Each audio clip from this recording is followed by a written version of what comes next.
എന്റെ തങ്കക്കുടവേ, എന്താ കുഞ്ഞെ ഉണ്ടായത്? ഇത്രയും കൂടുതൽ സോഷ്യൽ ബുള്ളിയിങ് അനുഭവിച്ചിട്ടുള്ള വേറൊരാളുണ്ടാവും എന്ന് തന്നെ എനിക്ക് സംശയമാണ്. നിന്റെ കയ്യിലിരിപ്പതായിരുന്നല്ലോ. അയ്യോ അതെന്ത്?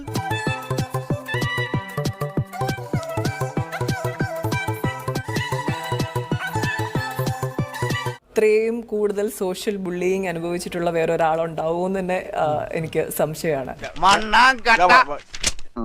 പറയുന്നതൊന്ന് പ്രവർത്തിക്കുന്ന വേറൊന്ന്. സ്ലീവ്ലെസ് ടോപ്പ് സിനിമയ്ക്ക് വേണ്ടി അണിയേണ്ടി വന്നപ്പോൾ കരഞ്ഞ ഹണി റോസിന് ഈ മാറ്റം ഉൾക്കൊള്ളാനായിട്ട് കഴിയുന്നുണ്ടോ? പഴയ യാഥാസ്ഥിതിക ഉള്ളിലിരുന്ന് കുത്തുന്നുണ്ടോ?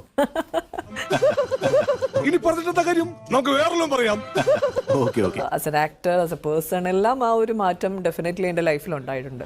പിന്നെ അനുഭവിച്ചോട്ടോ. വസ്ത്രം എന്ന് പറയുന്നത് നമുക്ക് കംഫർട്ടായിട്ട് ഇടാൻ നമ്മൾ ഉപയോഗിക്കുന്ന ഒരു കാര്യം മാത്രമാണ്. നീ കൂടുതൽ വിശദീകരിച്ച് നാറാൻ നിൽക്കണ്ട. എക്സ്പോസ്ഡ് ആയിട്ട് ഭയങ്കര മോശമായിട്ടുള്ളൊരു വസ്ത്രം ഞാൻ ധരിച്ചു പുറത്തെ പോയിട്ടില്ല എന്ന് എനിക്ക് ഉറപ്പുണ്ട്.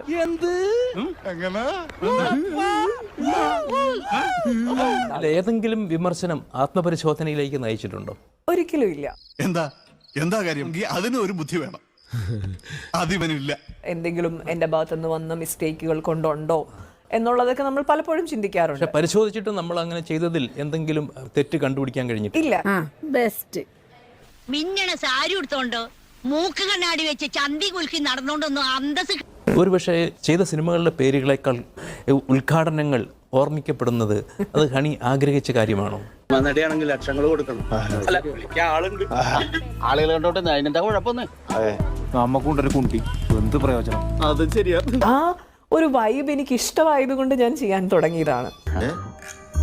നീ കൂടുതൽ വിശദീകരിച്ച് നാറാൻ നിൽക്കണ്ട. പക്ഷെ ബിഗിനിങ് തൊട്ടിട്ട് ഞാൻ ഇനോഗ്രൽ ഫംഗ്ഷൻസ് ചെയ്യുന്നുണ്ടായിരുന്നു. അവിടെ പോയി നമ്മളെ ഇൻവൈറ്റ് ചെയ്തിട്ട് നമ്മളെ അവിടെ കൊണ്ടുപോയി നിർത്തുകയാണ്. നെറ്റിപ്പട്ടൊക്കെ കെട്ടിച്ച് ആന എഴുന്നള്ളിക്കൂലേ, സാധാരണ കല്യാണ വണ്ടി കലകരിക്കില്ലേ, അതുപോലെ ആളുകളെ നമ്മൾ ഇൻവൈറ്റ് ചെയ്തിട്ട് എത്രയോ ആളുകൾ നമ്മളെ കാണാൻ വരുന്നു. അത്രയും സ്നേഹം അവരിൽ നിന്ന് നമുക്ക് കിട്ടുന്നു. അത് ഒരു എന്താ പറയുക, ഒരു മാജിക് പോലുള്ള നിമിഷമാണ് ആ ഒരു കുറച്ച് സമയം. അത് അവരോടൊപ്പം സ്പെൻഡ് ചെയ്യാൻ കഴിയുന്ന എനിക്ക് ഭയങ്കര ബ്ലെസ്സിങ് ആയിട്ട് കാണുന്ന ഒരു വ്യക്തിയാണ് എന്ന് പറഞ്ഞു. ഇനിയും കേൾക്കാനുള്ള മുസ്ലിം പവർ ഇദ്ദേഹത്തിനില്ല. ഒരിക്കലും അല്ല. സിനിമ എന്ന് പറയുന്നത് എൻ്റെ പാഷനാണ്. ഞാനിപ്പോൾ 20ാമത്തെ വർഷമാണ്. ഇതുവരെയും സാറ് പറഞ്ഞ പോലെ, സാർ തുടക്കത്തിൽ പറഞ്ഞു, അങ്ങനെ ഭയങ്കര നോട്ടബിൾ ആയിട്ടുള്ള വർക്ക്സ് ഒക്കെ ചെയ്തിട്ടുണ്ടോ എന്ന് പറയാൻ പറ്റില്ല. ആശയം പഴയതാണെങ്കിലും ശരീരഭാഗങ്ങൾ പുതിയ നടിയുടേതാണല്ലോ. ഇത് കലയോടുള്ള അഭിനിവേശമാണോ? അല്ല, കാമകലയോടുള്ള ആവേശം. റിയാലിറ്റിയാണത്. ഞാനിപ്പോഴും ഈ സിനിമയിൽ ഇങ്ങനെ നിൽക്കുന്നു എങ്കിൽ ഞാൻ അതോടെ കടിച്ചു പിടിച്ച് നിൽക്കുന്നതാണ്. ലക്ഷക്കണക്കിനായ സിനിമാസ്വാദകർ താങ്കളുടെ കലാവിരുതുകൾക്കായി കാത്തിരിക്കുക. എനിക്ക് എൻ്റെ പാഷനും എൻ്റെ ഇഷ്ടം കൊണ്ട് മാത്രം കടിച്ചു തൂങ്ങി നിൽക്കുന്ന ഒരു വ്യക്തിയാണ് ഞാൻ. മുമ്പിൽ വിശാലമായി തുറന്നു കിടക്കുന്ന സിനിമാ പ്രപഞ്ചത്തിലൂടെ നിർബാധം വിഹരിച്ചാലും എന്നെ സംബന്ധിച്ചിടത്തോളം ഈ ഒരു ജേർണി ഒട്ടും ഒരു ചെറിയ ശതമാനം പോലും ഈസി ആയിരുന്നില്ല. ഇമാതിരി ഡ്രസ് ഇട്ടുകൊണ്ട് വന്നാൽ മറ്റുള്ളവരുടെ കൺട്രോൾ പോകും. തുടക്കം തൊട്ടേ ചില ആളുകൾക്ക് നമ്മൾ പറയില്ലേ, ചില ആളുകൾ കൊക്കും ചില ആളുകൾ കൊക്കില്ല എന്ന് പറയുന്ന പോലെ തന്നെ എന്തൊക്കെ നാടകം കളിച്ചാലാ ജീവിക്കാൻ പറ്റുക?